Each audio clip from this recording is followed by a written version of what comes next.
Hello everyone, welcome back to 48 Now. I'm your digital host, Tatiana White, and today I am joined by the newly crowned Mrs. Alabama America 2025, Brianna Sistrunk. How are you doing today? I am doing well, thank you. Yes, thank you so much for joining me. I'm Thank so you for having excited. me. I'm beyond excited. After meeting you, I'm like, I can talk your ear Yes, off. oh, thank you. And so today we are joined by a truly inspiring woman who is representing the state of Alabama on a national stage, Brianna Sistrunk, and she is a wife, mother of 3, and a passionate advocate. Brianna is using her platform to raise awareness around pregnancy and infant loss and to encourage women that motherhood and ambition can beautifully coexist. She is now preparing to compete for the national title of Mrs. America this August in Las Vegas. And so first, Brianna, welcome to 48 Now, and congratulations. Yes. And so let's start from the top. How did it feel when you were crowned Mrs. Alabama America 2025? What was that moment like? Okay, insanity. Yes. I literally, so this was not my first pageant. I've done pageantry in the past, but for this, it was a goal that I had in mind for a while now, and I just decided to take the plunge and go after it. And so fast forward to the night of the pageant, and I guess rewind to top 5. They're calling top 5, and they'd call out the top 4, but they hadn't called me yet. And so I'm just like, you know, congratulating everyone that's gone so far. But I really feel like God's hand was all over it because I wasn't like worried or scared. I was just happy. I don't know. And they called me last in top 5, and I thought that was incredible just in itself to be a part of top 5 with incredible women. But then when they crowned me as the winner, or you know, called my name, and I heard, so my title, we go by city, and I had picked Madison because I live in Madison, and they called out Madison, and I was like, is this even real? I was like, where am I? Wait, run that back, Lord. What did you just say? What did just happen? You know? So, I mean, you probably can tell my faith is huge to me. It's a huge part of who I am. Absolutely. And I really, truly believe it was a blessing from the Lord. Yes, absolutely. And I know that was probably such a surreal moment. Like, you're like just standing there looking like, oh, I wonder, and then it's just you. Yeah, that's literally how it was. I was like, wonder if I'll be next. And I was just like, no ill will, no, genuinely just excited for the girls that were called. And I'm like, okay, so there's one more spot. Let's see what's going to happen. And they called me in top 5, and then they called out the runners up. And then my sister queen was crowned, and there was another runner-up, and then they called my name as the winner. And I was like, And was your family and your children and stuff there? Yes, my family was there, my husband was there, my children. And then I had some friends that were there as well, and they went crazy. Yes, I can imagine. Oh my gosh, I have to show you the video. Yeah. You can hear, they are going insane. Yeah. And it was really cool though, because even being on stage competing, I could see their faces out in the crowd. And I've never been on stage before and been able, because you know, the lights are always so bright. Yes. And I was not able to, in the past, pick out people's faces. Yeah. But for whatever reason this time, I saw their individual faces, and I saw my kids, and it literally just calmed my nerves, and it really helped, I feel like, so I think that was a blessing too. Yeah, I think that's always the best when you see like your people, your tribe, and you're like, okay, I'm okay, they're here. Yeah, just up there smiling. Yes. Incredible. And can you tell us like a little bit about you and like your background, what inspired you to compete in this pageant and your history with pageants? Like how did that get started in your life? So for me, I started doing pageants in high school, but I always watched them as a kid. Like me and my sister, we would watch cheer competitions and we would watch pageants. And that's interesting because she ended up being a cheerleader and I ended up doing pageants. So, but we would watch both together, and it was always the same competitions on TV we would watch. And so in high school, I caught the bug and I decided to compete. And my first pageant was the Calendar Girl pageant at our school, our high school. And I won my month that I was born, May. Oh, I love that. that. So when I won May, I was like, this is a sign. Yes. I can't stop now. So I did that, and then I competed in college as well. I went to the University of North Alabama. Awesome. And I did Miss Black and Gold, and I won that title in 2013.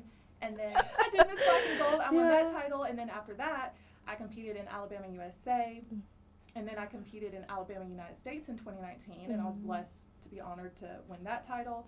And then I'd always said I wanted to do one more. I had one more in me. The last time I competed, I actually it was my first Mrs. pageant, and I found out I was pregnant right before nationals, and I was like, this is not, you know, Yeah. I was like, this is not how it ends. Yeah. Right?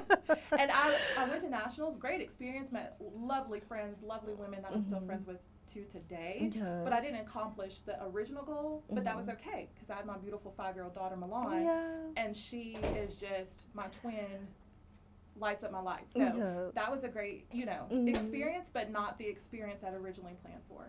And so then I was like, there's one more. I just really felt like there was one more in me, and I was supposed to compete again at a national level, God willing, and He allowed and blessed this opportunity to come up. I'd been looking at this system for the longest time, even back before I competed in my first Mrs. pageant. I had always looked at this system, and so I just decided to go for it this year, and so far, God's hand has been on me, and I just pray that He continues to bless. Yes, and you're doing great, and that's so cool that you've been doing this, and it started as like something as a child with your sister, and y'all both got to do what y'all loved. Which was insane. Again, and we have a love for both, and it's so weird because now I have 2 little girls, and I have a son, but my son's not interested.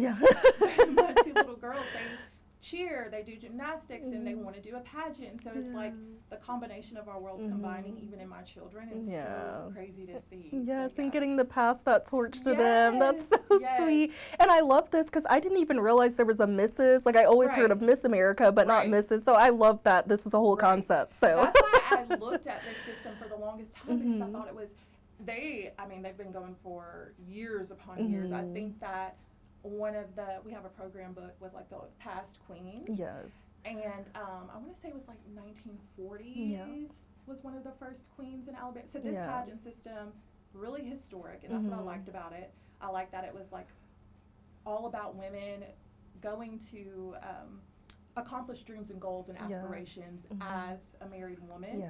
And that's one of the things that I like to advocate for, and that's for women that think that their goals and dreams have to stop because they're a wife or a mother or both. And I just want to be that living example, like, no. Because I've had friends even tell me, oh, Bri, I feel like I can't accomplish this dream in my heart. And I'm like, your age and the season you're in does not matter. If it's for you, it's for you. And I think we've all been put on this earth with purpose to live out, to help someone else in some way. And that's why, that's one of my biggest whys for doing this. Like, I have a why that coincides with helping women, and I believe this is a platform that I can do that. So very grateful to this system. And this whole, like, doing pageants as a whole. That's such a beautiful message and just like platform to be on, is wanting to help other women know that age and whatever title you have does not matter. So. Yes, and so how has your experience like with this pageant been kind of different than other pageants you've done? I would say probably, to my point of what I was just saying, the emphasis that they put on married women being able to do whatever they set their mind to. I don't feel like you said, with Miss Pageantry, it's just a different direction. You're in a different season of your life. And it's not always about, like, the obstacles that come along with being married and being a mother. It's just completely different. And I like how they put emphasis on, you may have children, you may have a husband, and we know as a married woman or a mother, that comes with a lot in itself. And so I think with them honing in on that and being like, no, you can do anything. It doesn't matter. That is what sets them apart, and that's one of the things that I was drawn to. Yes, I love that. And for those who may not be familiar with Mrs. America, can you talk a little bit more about that and, you know, how it kind of got started, how you got into Mrs. America? So I got into it, I honestly think I just researched it. And so right now, I just got crowned Mrs. Alabama America, so I will move on August 20th through the 27th to compete for Mrs. America. And their system is, again, all about married women following and accomplishing their dreams, their goals, their aspirations. And I think I just researched it the regular way and was looking at Mrs. Pageantry as a whole, because I knew I couldn't compete as a Miss anymore. And so that's really how I fell into the Mrs. Alabama America system. And researching, I had watched actually the national competition, which is Mrs. America, which I'll compete for. Yes. I'd watched it in years past, and I kept up with the girls and kept up with the winners in the past as well, because again, my eye was always on this system. Yeah. And so that's kind of how I fell into it. Just like started out as researching Mrs. Pageantry, and then I stumbled upon it and was like, okay, this is for me. Yes, like, I like what they stand for. Yep. Yes. And I know you said you did Madison as your city. So whenever the other women competed, was it other cities as well in Alabama? Okay, good. That's so cool. Yeah. So my sister queen is Coleman. Okay. And so she is Mrs. Alabama American. Okay. And so we have two titles basically with our system, and I'm Mrs. Alabama America, and then so we both will go to compete, but for our respective titles. Oh, so cool. she'll compete for Mrs. American, and then I'll compete for Mrs. America. But she lives in Coleman. Okay. And so there was like Coleman, and then there was Hoover, and I'm trying to think of all the ones. Jefferson County, like all over the state of Alabama. Well, that's so cool. You get to meet so many other of your pageant sisters around Alabama. Yes. Wow. Yeah, it was really cool, which is really cool part of competing at the national level, because now I'll get to meet different states. Yes. And there's always, I've already been, connecting with some of the states on socials, and so it's really cool to see like, oh, I know somebody in New York, or I know someone in Texas. Yeah, so that's cool. so amazing. I love that. I love it. And one of the most powerful parts of your platform is your advocacy around pregnancy and infant loss. And so would you feel comfortable sharing your story with us about that? Yes. So in 2015, I lost my daughter Madison at 19 weeks gestation. Yes. So I'm I had so to, sorry. Well, thank you. Yes. I had to deliver her like I would have full term 40 weeks. And that situation rocked my world. It's one of the hardest things I've ever went through, if not the hardest thing. And I just remember being in that and going through that and feeling like no one, or I didn't know anyone personally that related specifically to my situation. Because my mom had suffered some miscarriages, my sister had suffered from a miscarriage, but they even were kind enough to say, Bree, we've had these miscarriages, but we don't understand exactly what you're going through, because it's just a whole nother level. Actually giving birth to your daughter and, holding her in your arms, and my husband cut her umbilical cord, like the full thing that would have happened if it was 40 weeks. And what's interesting to me is that they still classify what happened to me as a miscarriage, because 20 weeks is the cutoff, is when they'll say like it's stillbirth, and I was 1 day shy of 20 weeks. Oh wow, my goodness. So literally the following week I would have went to have the 20-week ultrasound, if you've heard that, where they check to make sure the baby's organs, and they have 10 fingers, 10 toes, all of that. So when she was born, she had everything. Just like she, like she would have. So it's one of the hardest things I've ever been through, but coming out and being now where I am today, I know that God didn't cause it, but He was able to take beauty from my ashes, and I feel like I'm in a position now where I can help other women, which is very close to my heart. It's one of the main reasons that I wanted to do pageantry, is to advocate for women. And I know I spoke about advocating for women that think their goals and dreams have stopped, but the other biggest why is what I lived through, and that's losing my daughter. And then the following year, I suffered from an ectopic pregnancy and had to have emergency surgery. And it just so happened to be a year apart, like same week I lost my daughter, I suffered from ectopic pregnancy the following year. And both of these losses are the same week of my birthday. Oh, so, wow. Oh, my goodness. Yeah, so, but now, going through that and feeling like, oh, no one understood, or I didn't know who to turn to, which thank God, I will always give credit, because there was someone I went to high school with that I had been friends with, and I saw a Facebook post, and she had recently lost her son Hudson and a stillbirth, and I think she was 38 weeks. And I was able to reach out to her and get help from her, Kayla. I will always say her name. She will always be a friend of mine. We were friends in high school. We're friends to this day. And she is someone that helped lift me out of that place that I was in. And so I want to be for other women what Kayla was to me. Because if I didn't have her, literally, I felt like I was drowning. I felt like I didn't know what to do. I was angry with God. I so many thoughts and so many things you go through. And I had spoken earlier with someone who works a part of a foundation that helps women that have been through the situations like I have. And she was telling me like how nobody prepares you for when you lose a child and you have to deal with the postpartum like you would with your child there, but your child's not there. And I remember coming home that day after I left the hospital, and I was, able to leave, and like my milk coming in, and she wasn't there.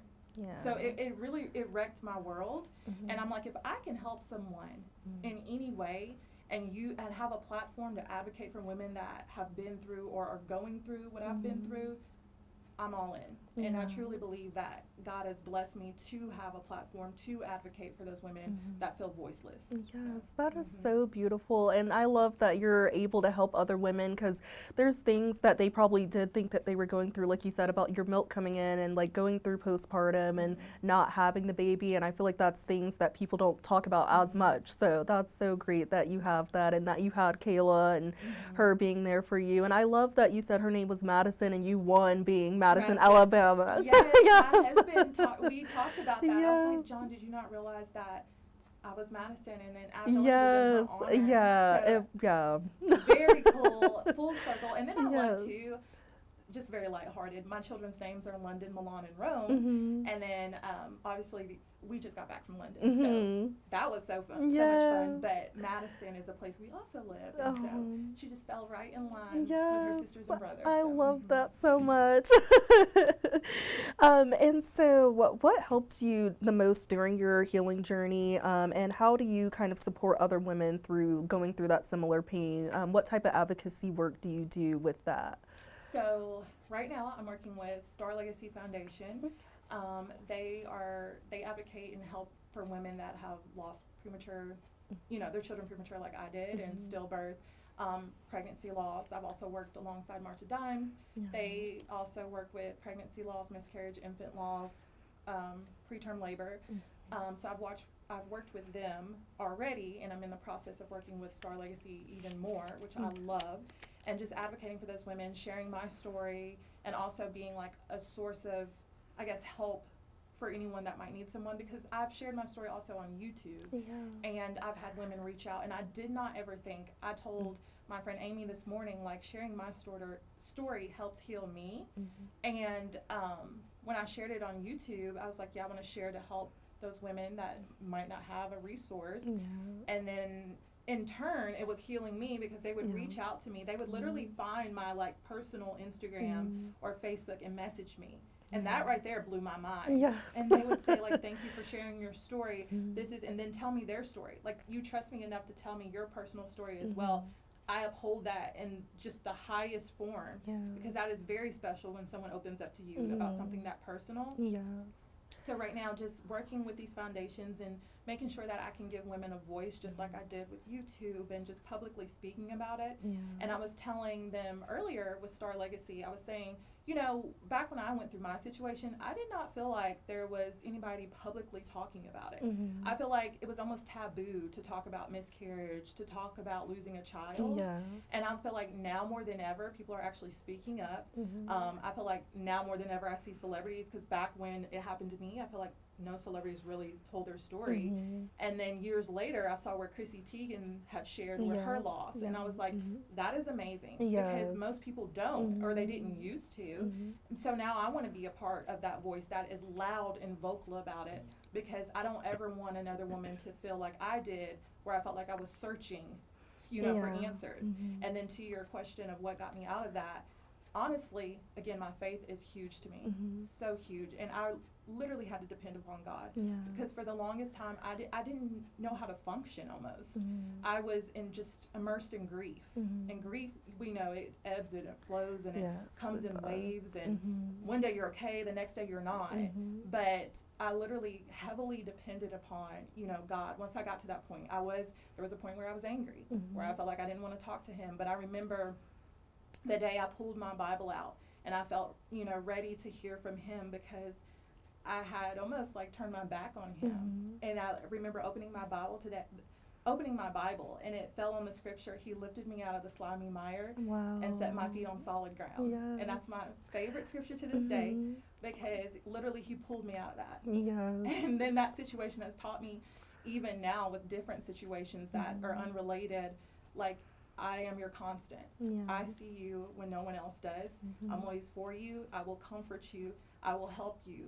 I will uphold you with my righteous right hand. Yeah. And that's literally what he did for me. Yes, I love that. Oh my goodness. And being able to, I feel like it is something healing in saying it out loud and then connecting with other women as well and being able to pray about it and just all of those facets I think work well in the healing grief journey for sure. So. I agree.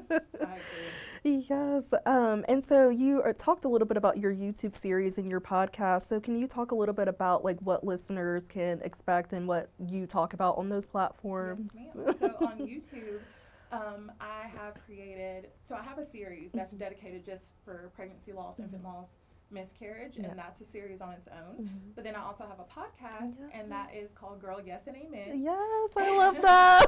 I think it's very fitting. Yes. But I talk about all topics from a Christian woman's perspective, so you can find a little bit of everything with underneath, my podcast. But more specifically, if you have, experienced loss in any way in regard to pregnancy, there is a series that I dedicated just to that on my YouTube channel. And then I also have my podcast videos on there. Yes, that's such a cool way to connect with people too. Like it's like I love podcasts because it's like you're talking to a friend. Like yes. I love podcasts and I love watching podcasts, which I feel like I need to incorporate this, where they're like on the couch with a blanket. Yes. And they have their socks and a candle lit. I'm like, yes. Yes. No, I love those too. They're just holding the mic and I'm like, yes. I was like, I need to change my yes.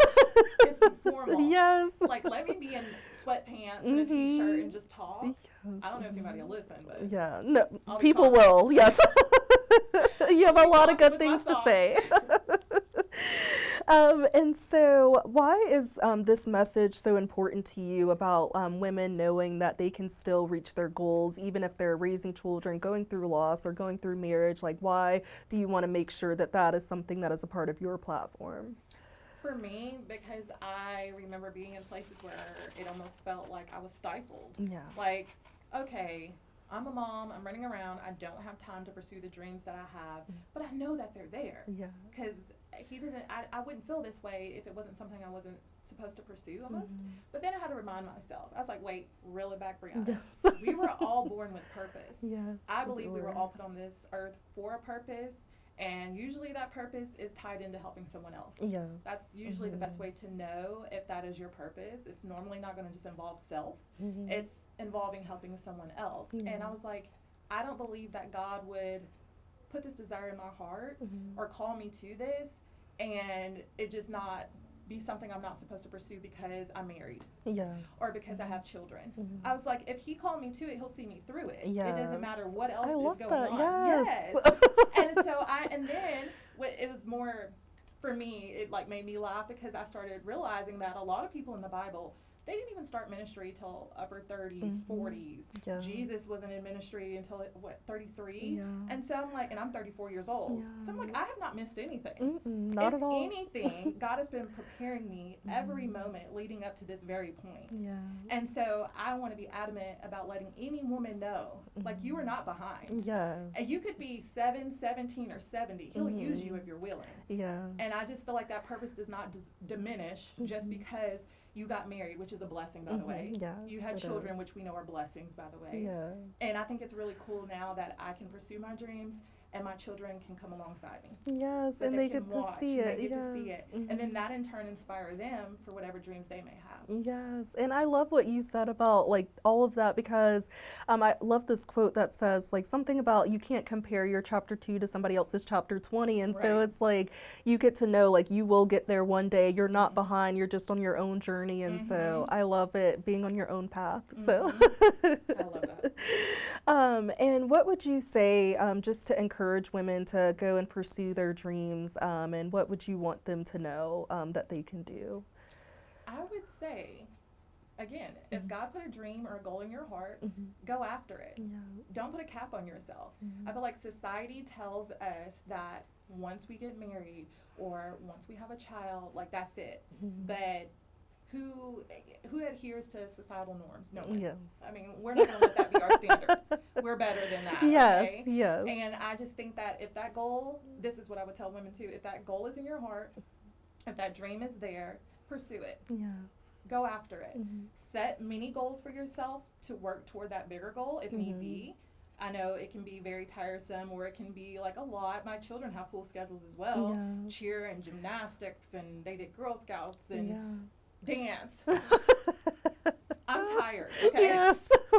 My son is 3, he does nothing yet, and I'm thankful for that. Yeah. But just going, along with their schedules as well, it's just time management and just going after. Don't stifle that dream, because 9 times out of 10, whatever that dream is that you have is going to in turn bless someone else. Yes. And you don't want to take away from what someone else could have gotten because you're afraid to pursue something. Yeah. So I would say go after it. And it's also an inspiration to your children to know, like, my mom, she did this, and that, but she still got to her goals. So I yes. hope so. I think right now none of them care. Yeah. One day. Yes, one day. They're just worried about going to their own practice. Yes. No, I definitely think one day, I know I look back now and I'm like, Mom, thank you. I appreciate you. Yes. Took me 34 years to see this, but thank you. Yes. Same. And so speaking of, you talked about having to take your kids to different practices and stuff. So what advice would you give for women that are just trying to find that balance of pursuing their goal, but also like just trying to balance their marriage and their children? Like, how do you manage to do all of that? I write everything down. Yes. And then I write it down again. Yes. I write things down. I put things in my phone calendar. I write notes in my phone. I have alarms set. I write it down manually on a piece of paper, and then I am the color-coded calendar mom. Yes, love that. We have one in the kitchen that's color-coded and has everything on it. And honestly, once you find your stride, you're in there. I know it sounds like a lot, and I have 3 children, so I'm not, it's a lot. I'm not going to say it's not, but once you're able to just write everything down, keep yourself sane. Yes. And that's another thing too that may not be talked about a lot, but I like to start every day with prayer and in my word. Yes. And that just helps ground and center me for the day, so that even if it's a crazy day and I have all these different things to do, like I just currently remembered my kids have gymnastics tonight. I didn't remember that, but in this moment I remembered it. But thank God I spent my time with the Lord this morning, because He reminded me. So, yes. Just write everything down, and honestly, don't be too hard on yourself. Give yourself grace. I mean, if they have to skip a practice because you need to take a nap, it'll be fine. Yes, it will. If you can't book everything in the same day and you have to push something out a week, it'll be fine. Yes. I just feel like moms and women today are too hard on themselves and need to utilize giving themselves grace more. Yes, because absolutely. we were never called to be burnt out yes. or to live a life where we're just chasing a dollar. Like, rest is much needed. Yes, recenter So, always. Reset. Yes. Yes. Yes. And so with your Mrs. America competition coming up in August, what has the preparation process been like for you? It's been a lot of fun. Yes. It's been a lot of craziness.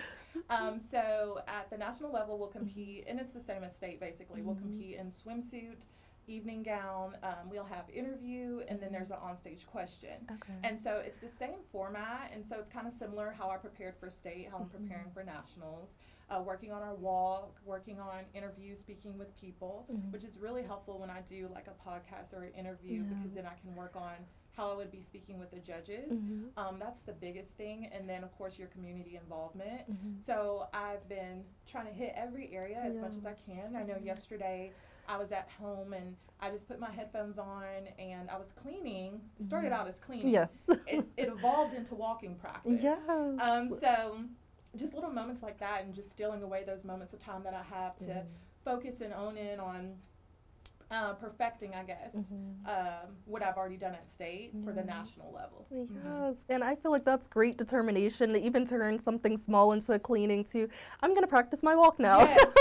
Yes. And it helped that the song I was listening to, I was like, okay, walking song, let's go. Yes, and a good on-cue moment for you too, to see, how do I still got it? So, And I have a mirror downstairs that I brought, it was upstairs, I brought it downstairs so I could see myself, and I was like, yep, this is perfect. So I can just like walk towards the mirror, practice, on stage. And then as far as, again, speaking with people and doing interviews, that is helpful as well. Yes.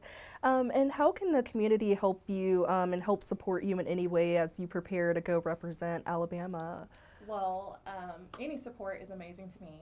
Sharing on social platforms is amazing for me, or resharing when I post. But then also sponsorships are amazing. I am currently still, garnering sponsorships, and so if you're interested in sponsoring, I would love to have that. That's very helpful. And I'm able to feature sponsors in like the national program book and on my socials as well. So community support can go in so many different ways for me. Just saying I'm praying for you means a lot to me, honestly. So yes, awesome. And looking beyond the crown, what are some goals or projects you're passionate about pursuing in the future? Do you have anything in the works, or are you just like focused on the pageant for now? I would say probably this month leading up to August 20th through the 27th, it's just pageant land. But in hindsight, it would probably be like the goals that I have, personal goals that I have. I still want to grow my podcast. I love talking to people and getting to hear their stories as well. I'm actually someone that would rather hear other people's stories than talk about my own. So I think that's like one of my biggest goals. It's just like growing my podcast, and it'd be amazing if that turned into a TV show. Oh yes! Oh my goodness! Yes, and anything can happen. So do you remember the Tyra show? Yes. Yes. That and America's Next Top Model. Yes. And I'm like, that is me. Handshake. Yes. Yes. But the Tyra show used to be amazing because she would like touch on topics that no one else would touch on. And so ever since then, I've like, oh, a talk show would be amazing. Yes, and I am believing in that for you. Thank you. Yes, you are such a people's person. I know you would kill it. So you would have to come on. Yes, of course. Yeah. Okay. Done and done. Yes.